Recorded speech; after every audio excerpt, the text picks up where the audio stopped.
ದೇಶಾದ್ಯಂತ ವೈಕುಂಠ ಏಕಾದಶಿಯ ಸಡಗರ ಸಂಭ್ರಮ ಮನೆ ಮಾಡಿದೆ. ಶ್ರೀನಿವಾಸ ದೇಗುಲಗಳಲ್ಲಿ ಭಕ್ತ ಸಾಗರವೇ ಕಂಡುಬರುತ್ತಿದೆ. ದೇಗುಲಗಳಲ್ಲಿ ವಿಶೇಷ ಪೂಜೆ ಪುನಸ್ಕಾರ ನೆರವೇರುತ್ತಿದೆ. ತಿರುಪತಿ, ಬೆಂಗಳೂರು ಸೇರಿದಂತೆ ಹಲವೆಡೆ ಪೂಜೆ ಪುನಸ್ಕಾರಗಳು ಬೆಳಗ್ಗೆಯಿಂದಲೇ ಆರಂಭ ಆಗಿದೆ. ಭಕ್ತಾದಿಗಳು ಸರತಿ ಸಾಲಿನಲ್ಲಿ ನಿಂತು ಗೋವಿಂದನ ದರ್ಶನ ಪಡಿತಾ ಇದ್ದಾರೆ.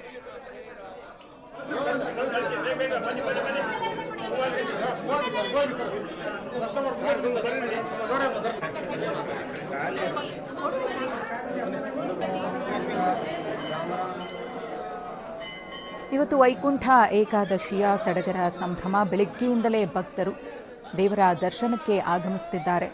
ಗಮನಿಸ್ತಾ ಇದ್ದೀರಿ, ವೈಕುಂಠ ಏಕಾದಶಿಯ ಪ್ರಯುಕ್ತ ದೇಶದ ವಿವಿಧ ವೆಂಕಟೇಶ್ವರ ದೇವಸ್ಥಾನಗಳಲ್ಲಿ ವಿಶೇಷ ಪೂಜಾ ಕೈಂಕರ್ಯಗಳು ನೆರವೇರ್ತಾ ಇದೆ. ಗೋವಿಂದನ ದರ್ಶನಕ್ಕೆ ಮತ್ತು ತಮ್ಮ ಮನಸ್ಸಿನ ಇಚ್ಛೆಗಳು ಈಡೇರಬೇಕು ಅಂತ ಹೇಳಿ ಮೊರೆಯನ್ನ ಇಟ್ಟು ದೇವರಿಗೆ ವಿಶೇಷ ಪೂಜೆ ಪುನಸ್ಕಾರವನ್ನು ಭಕ್ತಾದಿಗಳು ಸಲ್ಲಿಕೆ ಮಾಡ್ತಾ ಇದ್ದಾರೆ. ಬೆಂಗಳೂರಿನ ಟಿಟಿಡಿ ದೇವಸ್ಥಾನದಿಂದ ನಮ್ಮ ಪ್ರತಿನಿಧಿ ವಿನಯ್ ಇದೀಗ ನೇರ ಸಂಪರ್ಕದಲ್ಲಿದ್ದಾರೆ. ಮತ್ತಷ್ಟು ಮಾಹಿತಿಯನ್ನ ಕೊಡ್ತಾರೆ. ವಿನಯ್, ಎಲ್ಲೆಡೆ ಗೋವಿಂದ ಗೋವಿಂದ ನಾಮಸ್ಮರಣೆ ಮೊಳಗ್ತಾ ಇದೆ. ಹೇಗಿದೆ ವೈಕುಂಠ ಏಕಾದಶಿಯ ಸಡಗರ ಸಂಭ್ರಮ ಅಂತ ವಿನಯ್?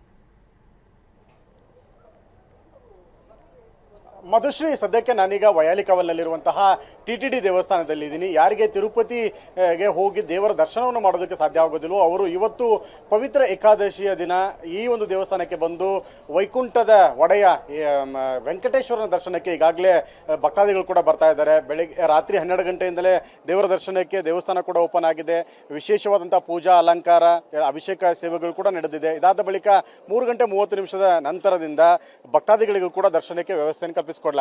ವಿಶೇಷವಾಗಿ ಇವತ್ತು ವೈಕುಂಠ ಏಕಾದಶಿ ಹಿನ್ನೆಲೆಯಲ್ಲಿ ಸಾಕಷ್ಟು ಭಕ್ತರು ಬೆಳಂಬೆಳಗ್ಗೆ ದೇವರ ದರ್ಶನವನ್ನು ಪಡೆದುಕೊಳ್ಬೇಕು. ಅದರಲ್ಲೂ ವಿಶೇಷವಾಗಿ ಹೊಸ ವರ್ಷದ ಸಂಭ್ರಮದಲ್ಲಿ ಕೂಡ ನಾವಿದ್ದೀವಿ. ಹೀಗಾಗಿ ಈ ಬಾರಿಯ ವಿಶೇಷವಾದಂತಹ ವರ್ಷದ ಕೊನೆಯ ಏಕಾದಶಿ ವೈಕುಂಠ ಏಕಾದಶಿ. ಈ ಹಿನ್ನೆಲೆಯಲ್ಲಿ ಈ ಒಂದು ದರ್ಶನವನ್ನು ಪಡೆದುಕೊಳ್ಳೋದಕ್ಕೂ ಕೂಡ ಭಕ್ತಾದಿಗಳು ಮುಂದಾಗಿದ್ದಾರೆ. ಪ್ರತಿ ತಿಂಗಳು ಬರುವಂತಹ ಏಕಾದಶಿಯ ದಿನ ವಿಶೇಷವಾದಂತಹ ಉಪವಾಸ ವ್ರತವನ್ನು ಮಾಡಿ ಇವತ್ತು ವೈಕುಂಠ ಏಕಾದಶಿ ಹಿನ್ನೆಲೆಯಲ್ಲಿ ತಮ್ಮ ಇಷ್ಟಾರ್ಥಗಳನ್ನು ಮತ್ತು ಕಷ್ಟಗಳನ್ನು ದೇವರ ಮುಂದೆ ಹಿಡ್ಕೊಂಡ್ರೆ ಅದು ಜಗದ ಒಡೆಯ ವಿಷ್ಣುವಿನ ಮುಂದೆ ಹೇಳ್ಕೊಂಡಂಥ ಸಂದರ್ಭದಲ್ಲಿ ಸಮಸ್ಯೆಗಳು ದೂರ ಆಗುತ್ತೆ. ಇನ್ನು ಇವತ್ತು ವೈಕುಂಠದ ದ್ವಾರ ಕೂಡ ಓಪನ್ ಮಾಡಲಾಗಿರುತ್ತೆ. ಪ್ರತಿ ದೇವಸ್ಥಾನದ ಎಲ್ಲ ದೇವಸ್ಥಾನಗಳಲ್ಲೂ ಕೂಡ ಟಿಟಿಡಿಲೂ ಕೂಡ ಅದೇ ರೀತಿಯಾಗಿ ವೈಕುಂಠ ದ್ವಾರವನ್ನು ಕೂಡ ನಿರ್ಮಾಣ ಮಾಡಿದ್ದಾರೆ. ಆ ದ್ವಾರದ ಮೂಲಕ ಪ್ರವೇಶವನ್ನು ಮಾಡಿ ಒಂದು ದೇವರ ಸುತ್ತನ್ನು ಸುತ್ತಿ ದೇವರಿಗೆ ಒಂದು ನಮಸ್ಕಾರವನ್ನು ಮಾಡೋದ್ರಿಂದ ಹಿಂದೂ ಸಂಪ್ರದಾಯದಲ್ಲಿ ಒಂದು ವಿಶೇಷವಾದಂಥ ಅರ್ಥ ಇದೆ. ಹೀಗಾಗಿ ನಮಗೆ ಯಾವುದೇ ಸಮಸ್ಯೆಗಳಾಗಲಿ ಕಷ್ಟಗಳು ದೂರ ಆಗುತ್ತೆ. ಈ ಒಂದು ವೈಕುಂಠ ದ್ವಾರದ ಮೂಲಕ ನಾವು ದರ್ಶನವನ್ನು ಪಡೆದಂಥ ಸಂದರ್ಭದಲ್ಲಿ ವಿಷ್ಣು ನಮಗೆ ಅನುಗ್ರಹವನ್ನು ನೀಡ್ತಾನೆ.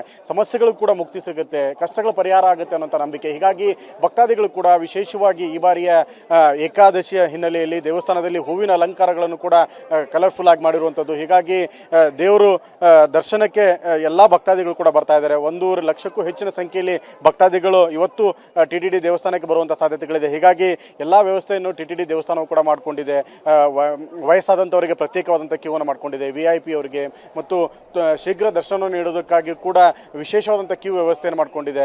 ಬರುವಂಥ ಭಕ್ತಾದಿಗಳಿಗೆ ಯಾವುದೇ ರೀತಿಯಂಥ ಅನಾನುಕೂಲ ಆಗದಿರುವ ದೃಷ್ಟಿಕೋನದಲ್ಲಿ ಕ್ಯೂ ವ್ಯವಸ್ಥೆ ಆಗಿರ್ಬೋದು ಮತ್ತು ಬರುವಂತಹ ಭಕ್ತಾದಿಗಳಿಗೆ ದರ್ಶನ ಸುಗಮವಾಗಿ ನಡೆಯುವ ನಿಟ್ಟಿನಲ್ಲಿ 4 ಕ್ಯೂ ಲೈನ್ಗಳನ್ನು ಮಾಡಿಕೊಂಡಿದ್ದಾರೆ. ಹೀಗಾಗಿ ಭಕ್ತಾದಿಗಳು ಕೂಡ ಸರತಿ ಸಾಲಿನಲ್ಲಿ ಬಂದು ವೆಂಕಟೇಶ್ವರನ ದರ್ಶನವನ್ನು ಪಡೆದುಕೊಳ್ತಾ ಇದ್ದಾರೆ.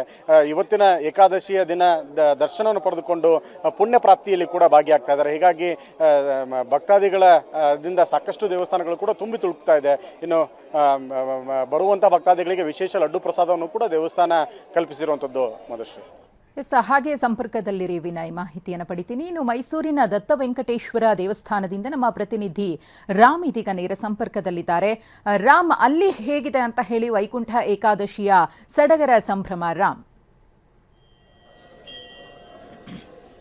ಇವತ್ತು ನಾಡಿನೆಲ್ಲೆಡೆ ವೈಕುಂಠ ಏಕಾದಶಿಯ ಸಡಗರ ಸಂಭ್ರಮ ಜೋರಾಗಿದೆ. ಮೈಸೂರಿನ ಗಣಪತಿ ಆಶ್ರಮದಲ್ಲೂ ಸಹ ಶ್ರೀ ದತ್ತ ವೆಂಕಟೇಶ್ವರಿಗೆ ವಿಶೇಷವಾದಂಥ ಅಲಂಕಾರವನ್ನು ಮಾಡಲಾಗಿದೆ.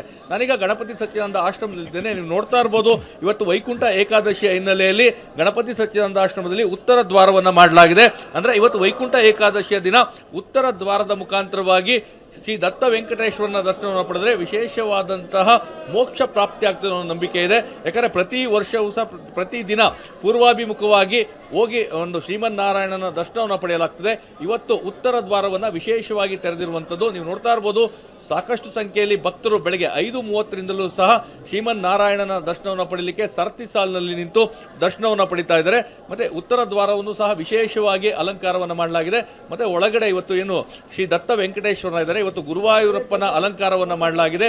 ಅಂದ್ರೆ ನಾಡಿನ ಸಮಸ್ತ ಜನರಿಗೂ ಆರೋಗ್ಯ ಪ್ರಾಪ್ತಿಯಾಗಲಿ, ಎಲ್ರಿಗೂ ಒಳಿತಾಗಲಿ ಅನ್ನೋ ಕಾರಣಕ್ಕಾಗಿ ಬೆಳಗ್ಗೆ 2:30ರಿಂದಲೂ ಸಹ ವಿಶೇಷವಾದಂತಹ ಪೂಜಾ ಕೈಂಕರ್ಯಗಳನ್ನ, ಹೋಮ ಹವನಗಳನ್ನು ನೆರವೇರಿಸಲಾಗಿದೆ. ಹೀಗಾಗಿ ವೈಕುಂಠ ಏಕಾದಶಿಯ ಸಡಗರ ಸಂಭ್ರಮ ಸಾಂಸ್ಕೃತಿಕ ನಗರಿ ಮೈಸೂರಿನಲ್ಲೂ ಸಹ ಮುಗಿಲು ಮುಟ್ಟಿದೆ. ಬೆಳಗ್ಗೆ 5:30ರಿಂದ ದರ್ಶನಕ್ಕೆ ವ್ಯವಸ್ಥೆಯನ್ನು ಮಾಡಲಾಗಿದೆ. ಗೋವಿಂದ ಗೋವಿಂದ ಗೋವಿಂದ ಅಂತ ಕೂಗ್ತಾ ಭಕ್ತರು ಶ್ರೀಮನ್ನಾರಾಯಣನ ದರ್ಶನವನ್ನು ಪಡಿತಾ ಇದ್ದಾರೆ. ನೀವು ಸರತಿ ಸಾಲನ್ನು ನೋಡ್ತಾ ಇರ್ಬೋದು. ಬೆಳಗ್ಗೆ 5:30ರಿಂದಲೂ ಸಹ ಇದೇ ರೀತಿಯಾಗಿ ಭಕ್ತ ಸಾಗರ ಇಲ್ಲಿ ಹರಿದು ಬರ್ತಾ ಇದೆ.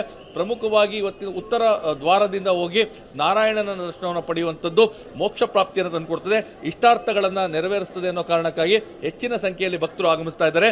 ಬೆಳಗ್ಗೆ ಆರಂಭವಾಗಿರುವಂತಹ ಈ ದರ್ಶನ ಮಧ್ಯರಾತ್ರಿಯವರೆಗೂ ಸಹ ನೆರವೇರ್ತದೆ. ವಿಶೇಷವಾದಂತಹ ಪೂಜಾ ಕೈಂಕರ್ಯದ ಜೊತೆಗೆ ಪ್ರಸಾದ ವಿನಿಯೋಗ ಸಹ ನಡೀತದೆ. ಹೀಗಾಗಿ ಏನು ವೈಕುಂಠ ಏಕಾದಶಿಯ ಸಡಗರ ಸಂಭ್ರಮ ಸಾಂಸ್ಕೃತಿಕ ನಗರಿ ಮೈಸೂರಿನಲ್ಲಿ ಮುಗಿಲು ಮುಟ್ಟಿದೆ ಅಂತಾನೆ ಹೇಳ್ಬೋದು. ಧನ್ಯವಾದ ರಾಮ್. ವಿನಯ್, ತಮ್ಮ ಮಾಹಿತಿಗಾಗಿ.